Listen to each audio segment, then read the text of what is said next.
Welcome to this week's edition of the Owl and the Pussycat. Can we just start with a huge thank you, very much indeed, for the male traffic that we've been getting. By that I mean M-A-I-L, okay? Not the number of guys that we get, but no, terrific feedback and a lot of queries, and we're going to endeavour as best we can in the time we've got to get through as many of your questions and issues that we possibly can. But let's meet the Pussycats for this week. We start with Sheena Hemmons, who has got a company called GO2, and she has 3 children. Interesting, she's got identical twin girls aged 19 and a 13-year-old son. She's been in Canterbury for 20 years, and she has a French partner. Always sounds romantic, Sheena, is it? It is. It's very romantic. Where did you grab him from? Oh, I met him through friends. In France? No, here in Christchurch. Right. Yeah. Identical twin girls. Yes. Very clever, but I presume they come with issues, do they? Well, mine are identical genetically. We've had them tested and everything, but they are chalk and cheese. Right. They are literally polar opposites In of looks, each other. in attitude. And now in looks, because they've one's got short hair, one's got long hair, they've got different styles, but definitely in attitude Different and character. temperaments? Totally different characters, Right. yeah. How's the 13-year-old son put up with it all? He kind of sticks to his room most of the time and the Xbox. And Gets in the man cave. Yeah, exactly. Jay Metcalf joins us. Southern girl. Love those Southern girls. And she drinks Spates, which I think is terrific. I'm very thrilled about that. Okay. Mainland Dating is a company that you're involved with. That's right. And with tremendous success. That's it, yeah. Tell us the success. I've got over 900 couples that are in long-term committed relationships.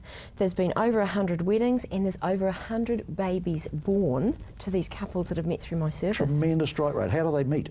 They meet at my speed dating events, and so I'm a facilitator. Right. I get groups of social singles together to meet, and I boss them around to make sure that they do as I want them to do. Yeah. And it works well. And it works. Yeah. I mean, that's the great thing, isn't Yeah. it? Lenore Weeks, well, I've got a real soft spot for you because you've just taken up bowls, Lenore. I have. Good on have. you. Yeah. Don't get trapped where they'll have you booked all the time to play 8 days a week. That's the trouble. My boss wouldn't let me. Right. You're with the CDHB, and a sensitive subject, I've got to tell you, which is gaining more and more traction because I think we're meant to be smoke-free by 2025. Is that the aim? Yes. Yeah. You are working in that area with health professionals, helping people that quit.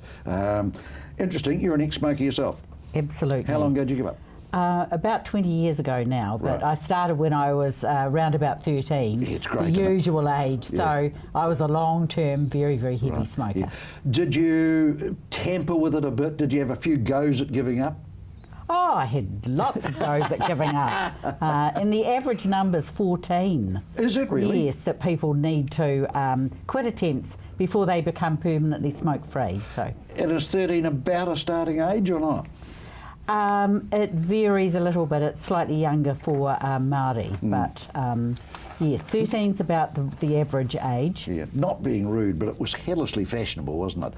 All the movie stars smoked, everybody smoked, pilots smoked, doctors smoked. It was amazing. Yes, Yeah. we had 15% of the doctors smoked and used to go into hospital and people would, they would ask you, as they do now, but in those days they'd ask you whether you were a smoker, and if you were, they gave you an ashtray. There you you went go. to your bed with your big glass ashtray and put it beside your bed and you could smoke any time you liked. And doctors used to endorse brands, didn't they? There were Yes. commercials with them actually endorsing "I smoke players, please" or whatever. Yeah, That's right. yeah. Doctors prefer Camels was one of them, and they used to suggest to women that they take up smoking Well, if they were stressed. we've got a smoking question, so we'll get to it. We have. But let's just start with Sheena for a start. This is from Nikki from New Brighton. Her question is, I lived in Christchurch my whole life. I have lived in Christchurch, sorry. Mostly on the east side. Every day I drive to work through flooding and ever-changing roadworks. I feel like we've just been forgotten about on the side of town. Are we less important because we live in New Brighton? What are your thoughts? I don't think you're less important at all, but I think you'd be totally frustrated at the lack of progress. Sheena? Well, I think, yeah, definitely not forgotten about, but I think it's one of those things that they can't get to everything all at one go. I mean, there's a big city that we're trying to deal with and rebuild, and I guess every area cannot be fixed at the same time, but it must be incredibly frustrating. But I mean, surely it's not flooding every day. I mean, we have had some nice weather. We've had a wonderful summer. I had a wonderful summer. So yeah. However, the frustration is, well, when they had the wonderful summer, why didn't they fix it up so that when it does rain, it won't flood? I suppose that's yeah. Well, yeah, I don't know. Jane, you have some empathy for those people. Oh, absolutely. Yeah, I've got friends that live in North New Brighton, and it's amazing that every time I go, I seem to have to go a different way and follow the detours. Which you don't know till you get into the street.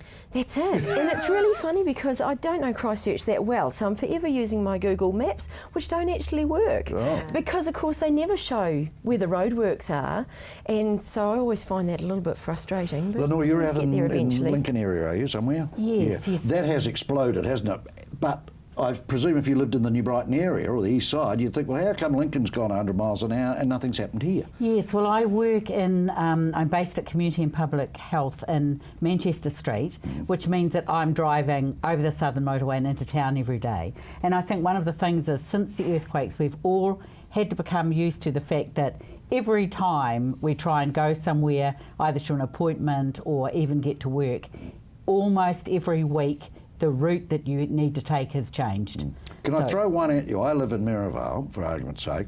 Had Merivale been struck as badly as the east side, I don't know that I'd have been terribly enthusiastic having to move to the east side while they fixed Merivale. And a lot of people have been displaced, haven't they, that live in that east side area. You've got to feel for them. Yeah. But I think also, though, we don't forget that it's not just the east side. I mean, yes, a lot of focus on this question is obviously about the east side, but Sumner... Well, it's where Nikki lives, I suppose. Yeah, so she's entitled absolutely, to but that. it's like, I don't feel it's right, not that I'm saying that she's paranoid, but equally there's places in Sumner and Scarborough and all of that side of town which has had equal horrible problems with roads and flooding and God knows what else.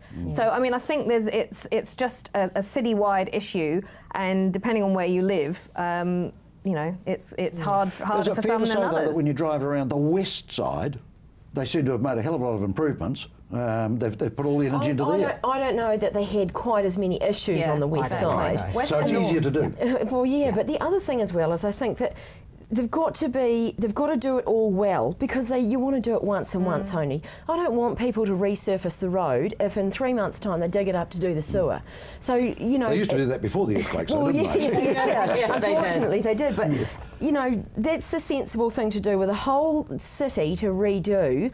Work your way through, slowly, methodically, however they need to do it. The experts are doing it as best they can. And they are getting through it. Yeah. There was so much damage There in was. Brighton. You know, when you drive, even now when you drive over there, almost every road was damaged, and the houses, it still all looks... It's very sad. It was very, very sad, Right. and it was just worst hit. I Just think. before we go, can I say that it was already, I thought, a semi-depressed area before the earthquake, and I think that's been a problem as well. We'll be back with a smoking question. So if you're a smoker, listen very carefully. I'll say this only once. Back in a minute.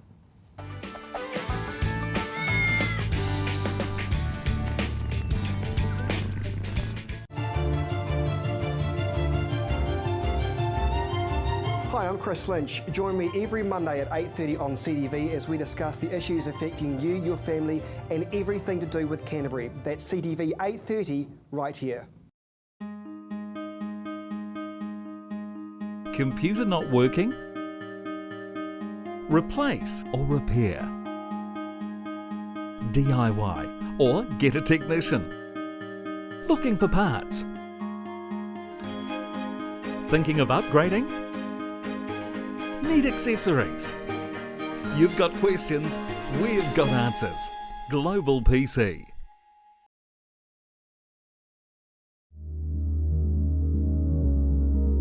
The preparation, the devotion, the fearlessness,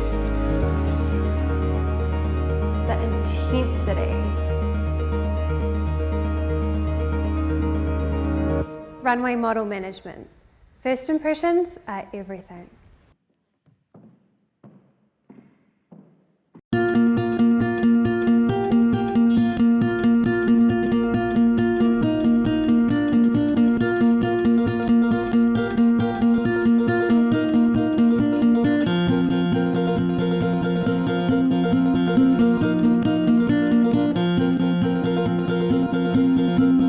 Town and Country made to measure interiors, made with care, made for you.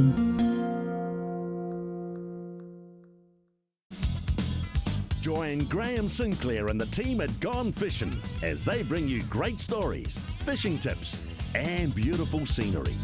Gone Fishing, Friday night at 8:30, right here on CTV.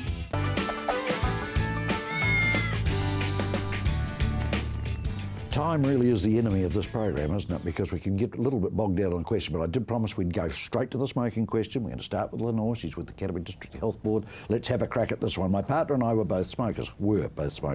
I've managed to give up and he wants to, but is clearly struggling. It's causing problems in our relationship now and we're at a loose end. I don't want this to be the cause of a failed relationship. Do you have any advice to help us though, please, Lenore?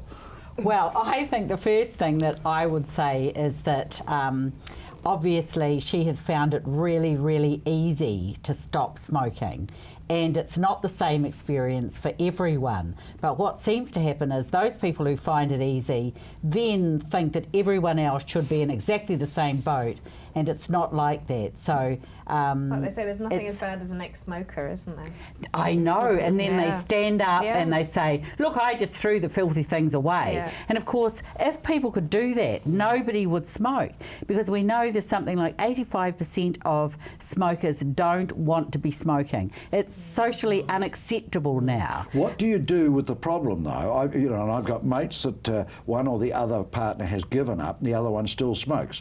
I mean, it must be terribly difficult. You're trying to kick it. It's always in the back of your mind, isn't it? You'd probably love a fag, you know. Yes. And then you see your partner smoking. I mean, I think it's extremely difficult. It does make it really, really difficult. But I think that maybe being more supportive and trying to find them some help and finding out about the other methods that they can use, like the medications and things like that.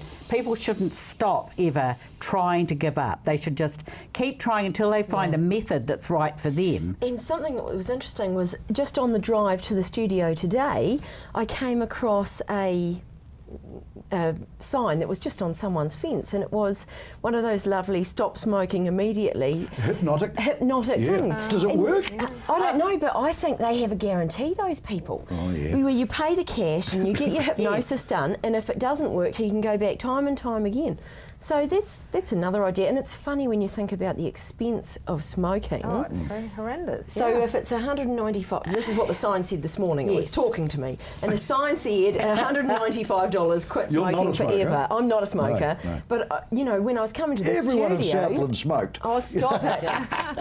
It was sheer boredom, I think, that did it to them. Okay. It does work. It does work for Stick some with it is people. what you'd say, Lenore. Yeah, Just don't stick you with give it. in, try and get the other So thing. I'm sure Yeah, he there are wants different- to actually give up, because I think that's people give up when they're ready. I really believe you have to be ready. Yes, but she might have decided that they were going to give up. That's what I mean. And that could be part of the problem, because he was wasn't just trying actually to keep her happy. committed And it's so to giving interesting. up. I've got a lovely pair of friends, and they're in a great partnership together, but they're forever trying to quit smoking together. Yes. And they do it well together, usually get to about 5 weeks, and then one will be having sneaky cigarettes. And then, of course, the other one says, well, if you're having sneaky cigarettes, I'm having sneaky cigarettes. Right, well, we've done that to death, but let's go, because this weekend, of course, is Anzac Day. Very significant day, isn't it? It's the centennial of Gallipoli and everything. So we took to the streets to ask Canterbury people what is the relevance to them of Anzac Day.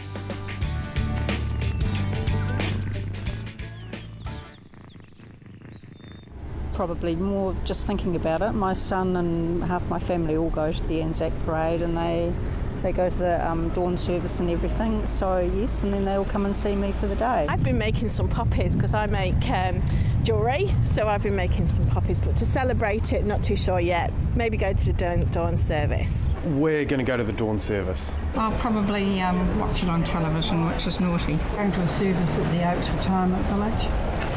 Well, I'm the welfare officer for the Canterbury RSA and all of organising all the Canterbury welfare. Anzac Day I'll be parading at Papanui, and my day starts 4 days. I do 4 days a week welfare every week of the year for the welfare of the old soldiers.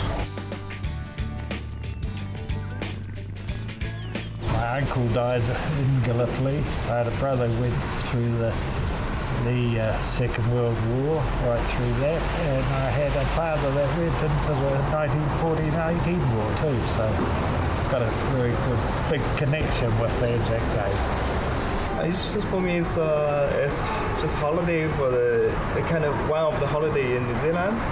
It means a lot to the younger people that attend the parades nowadays. It's absolutely marvellous. Yes, it does mean something, definitely. No, it does mean quite a bit. Uncles that have gone, saved their lives. It does mean something because I had relations ahead of me that were away in the war. Very different actually, because this year, coming from the UK, we're seeing it from a different point of view. We're seeing it from this part of the world where it's been very European, so my kids are really into how it's portrayed. So yeah, watching a few bits and bobs. It means a lot to me. My father and grandfather both fought in the First World War and Second World War, so it means a lot. This year, because it falls on a Saturday, I don't think we're having it off, but there's a lot of strong support for people trying to take it off, but so far it's not off. We get 3.5 days off a year, right? 3 of those days are all because of one man, right? Essentially either being born or dying. When a third of the fighting age population dies, we only get half a day off. I reckon Anzac Day should be worth at least 3 days off. Yeah, well, we've all got special memories, I presume, of Anzac Day. Some are affected to a far more greater degree than others. But Jane was while we were watching those clips there, just saying, of course, being a first-generation New Zealander, not really exposed to what Anzac was at that time, I presume, were you? Well, I mean, it's always come through in my childhood, and I was a brownie when I was a girl, so Anzac parades was something that you did. But it's interesting as an adult that you really take on this idea that these were just boys, 17, 18, 19-year-olds who in a young, establishing country, were told, this is how that we're going to get New Zealand to be New Zealand. And it decimated the male stock, didn't it, in a colony which was New Zealand. Absolutely. Yeah. But of course, as you made reference to, they got told that they headed off and they'd be home by Christmas. Yeah. They just thought it was a lovely jolly, didn't they? Yeah, nice way to see the world. 4.5 years later. So I think the boys wanted to go. They thought it was like gung ho. Hey, I'm going to get out there and How it'll else be will fun. they go to see the world? Yeah. Stuck in the bottom of New Zealand for argument's sake. And they thought it would be fun. I mean, how crazy is that? They thought it was, and it was competitive as well. I think, if my mate was doing it, people would lie about their age to be able to get to go. And the majority of New Zealand males in those days were probably rural as well. So it was an adventure and a chance to walk around the world. But the other thing that was happening as well as these guys wanting to go was, of course, the parents were saying, well, this is what you have to do. We'll look after the farm and we'll feed the nation, but you need to go off and fight the war because of those Shuni, you've got children. Enemies. Does it impact on them? Do you know what? I'm not sure that it does. I mean, they obviously, my girl studied it at school. My son will be studying it, I imagine, in some capacity at school. But I'm not sure that the gravity of it or what it actually meant to the country at the time, I think it's a bit lost on young kids. It's grown in prominence, hasn't it? It's left Waitangi Day for dead. It is the national day, isn't it? It is, yes. And I think it's really important that we all remember the sacrifice that people made. And I often think about the Māori battalion who had to fight to be allowed to go to war, and fight they did just to go. Of course, the sad thing is it reared its ugly head 20 years later, didn't it? So now you look at the futility of it. We'll be back for the last time on the Owl and the Pussycat for this week.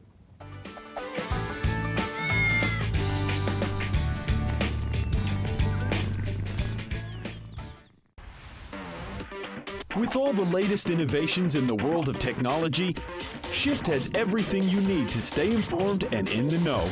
Shift, 2:15 on Monday, right here on CTV.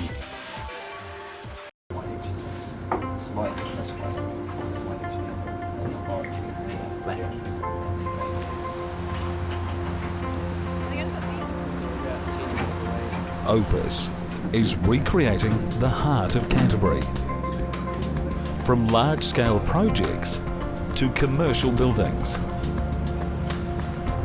Your design, your vision. Opus.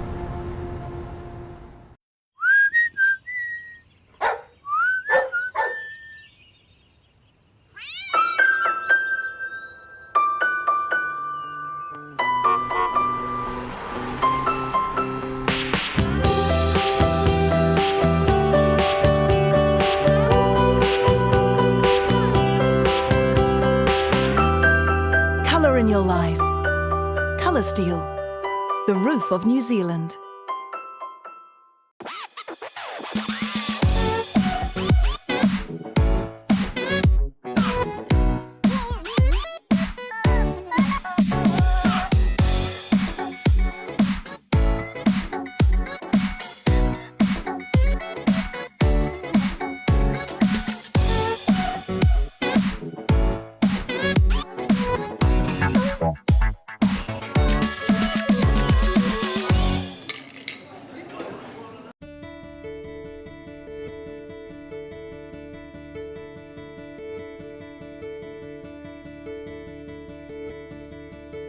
Diversity.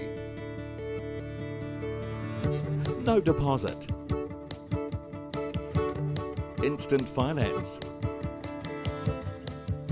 Convenience. Open 7 days. Austin Motor Company. Drive It showcases the new arrivals to the motoring world, comparing and testing the latest models to discover which one is the best. Drive It, Sunday afternoons at 2:30, only on CTV.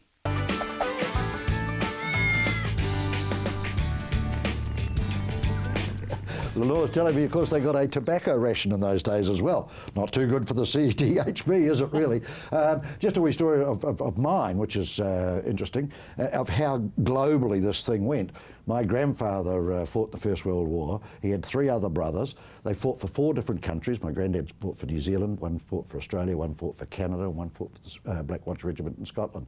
And the amazing thing was that they all ended up in the Somme together, and they all came home. So, you know, when you think the decimation of our family. How did 4 brothers be with 4 different nations? They'd all emigrated, or they'd all left. Okay, got you. To go and see the world, I suppose. So, but you know, that always strikes me that to think that they met up. You know, they're very lucky not for one. You know, one of them not to have been what killed. that could have done to a family. Imagine if all 4 boys had been taken. Yeah, that happens. Yeah. It's really interesting because, of course, we've seen the movie Saving Private Ryan.